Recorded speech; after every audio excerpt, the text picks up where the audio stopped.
ওম নমো ভগবতে বাসুদেবায়। নমস্কার, চলে এসেছি আপনাদের কাছে ভগবত ভক্তি মার্গের আরো একটি নতুন অধ্যায় আলোচনা নিয়ে। আমরা পূর্বের পাঠে জেনেছি ইক্ষ্বাকুর বংশ এবং মান্ধাতার সম্বন্ধে। আজকে আমরা আলোচনা করব রাজা ত্রিশঙ্কু ও রাজা হরিশ্চন্দ্রের সম্পর্কে। তাহলে চলুন আমরা দেরি না করে আলোচনাগুলি শুরু করি। শ্রী শুকদেব বললেন, পরীক্ষিত, আমি আগে বলেছি যে মান্ধাতার পুত্রদের মধ্যে সর্বশ্রেষ্ঠ ছিলেন অম্বরীশ। তাকে তার পিতামহ যুবনাশ্ব পুত্ররূপে গ্রহণ করেন। অম্বরীশের পুত্রের নাম যৌবনাশ্ব এবং যৌবনাশ্বের পুত্রের নাম হারি। মান্ধাতার বংশে এই তিনজন মান্ধাতার গোত্রের প্রবর অর্থাৎ অবান্তর বংশ প্রবর্তক পুরুষ। নাগগণ নিজেদের ভগিনী নর্মদাকে পুরু কুৎসের সঙ্গে বিবাহ দিয়েছিলেন। নাগরাজ বাসুকীর আদেশে নর্মদা তার স্বামীকে রসাতলে নিয়ে যান। সেই রসাতলে বিষ্ণু শক্তির তেজে বলিয়ান হয়ে পুরুকুৎস বধযোগ্য গন্ধর্বদের বধ করেন।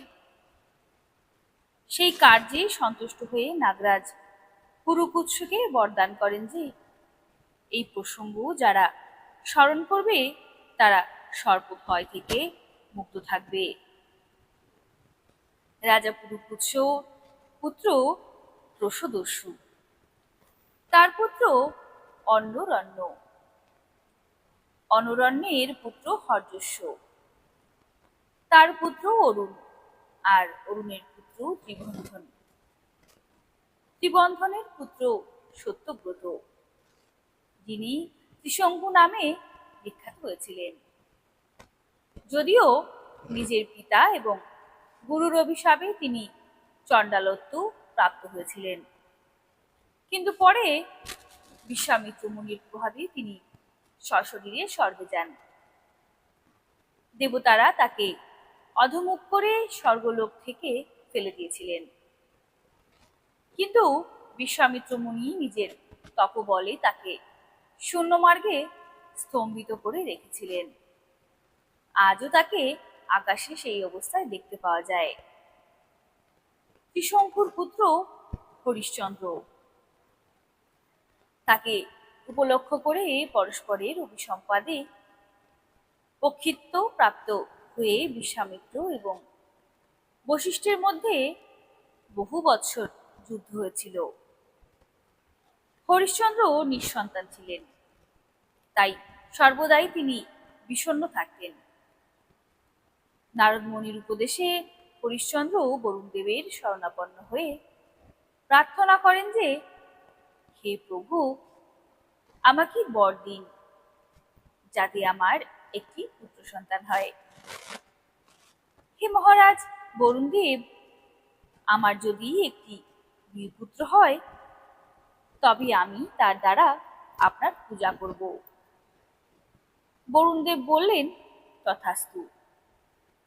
এরপরে বরুণের বরে হরিশ্চন্দ্রের রোহিত নামে একটি পুত্র হয়। তখন বরুণ দেব এসে বললেন, হে হরিশ্চন্দ্র, তোমার পুত্র হয়েছে, এখন এর দ্বারা আমার যজ্ঞ করো। হরিশ্চন্দ্র বললেন, আপনার এই যজ্ঞ পশু যখন 10 দিন বয়স অতিক্রম করবে তখন এ যজ্ঞের উপযুক্ত হবে। 10 দিন পার হয়ে গেলে বরুণ দেব আবার এসে বললেন, এবার আমার যজ্ঞ করো। হরিশ্চন্দ্র বললেন, আপনার এই যজ্ঞ পশুর যখন দাঁত উঠবে তখন সে যোগার্হ হবে। যখন দাঁত উঠল তখন বরুণ দেব এসে বললেন, এখন এর দাঁত বেরিয়েছে, এবার আমার যজ্ঞ করো। হরিশ্চন্দ্র বললেন, এর দুধের দাঁত পড়ে গেলে এ যজ্ঞের উপযুক্ত হবে। দুধের দাঁত যখন পড়ে গেল তখন বরুণদেব বললেন, এখন এর দুধের দাঁত পড়ে গেছে, এবার আমার যজ্ঞ করো। হরিশ্চন্দ্র বললেন, যখন এর নতুন দাঁত উঠবে তখন এর যজ্ঞের উপযুক্ত হবে। নতুন দাঁত ওঠার পর বরুণদেব আবার বললেন, এবার আমার যজ্ঞ করো। হরিশ্চন্দ্র বললেন, হে মহারাজ বরুণদেব, ক্ষত্রিয় পশু যখন যজ্ঞের উপযুক্ত হয় তখন সে বর্ম ধারণ করে।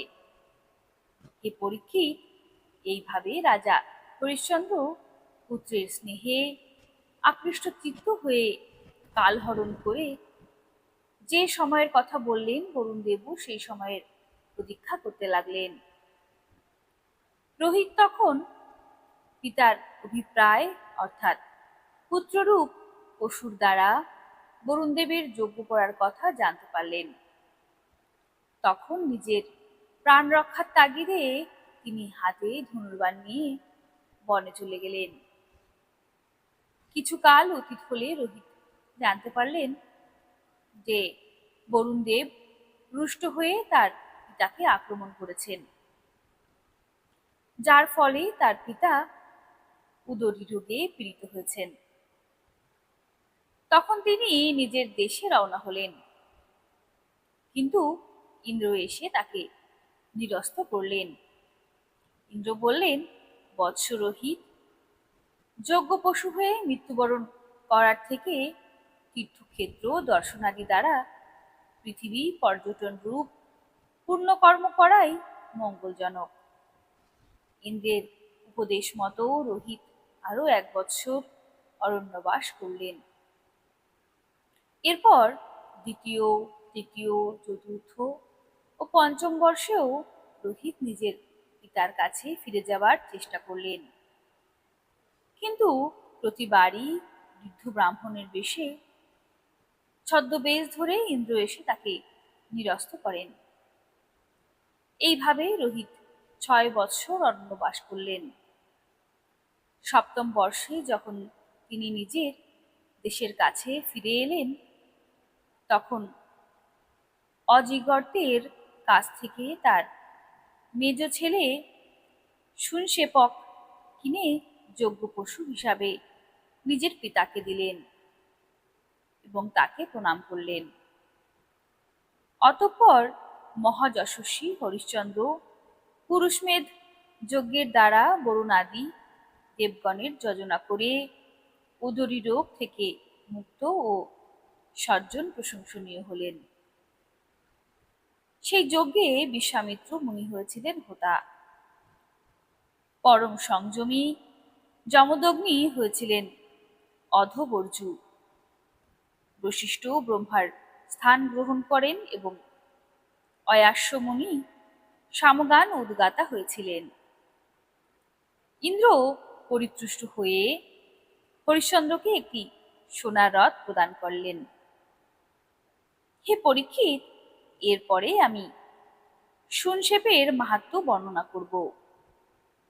সস্ত্রীক হরিশ্চন্দ্রের সত্যনিষ্ঠা, সামর্থ্য এবং ধৈর্য দেখে বিশ্বামিত্র মুনি খুবই সন্তুষ্ট হয়েছিলেন এবং তাকে অবহিতা গতি অর্থাৎ অবিনাশী আত্মজ্ঞান উপদেশ করেন।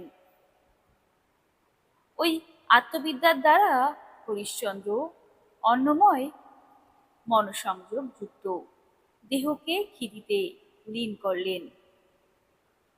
ক্ষিতিকে জলে, জলকে তেজে, তেজকে বায়ুতে, বায়ুকে আকাশে এবং আকাশকে অহংকারে লীন করে দেন।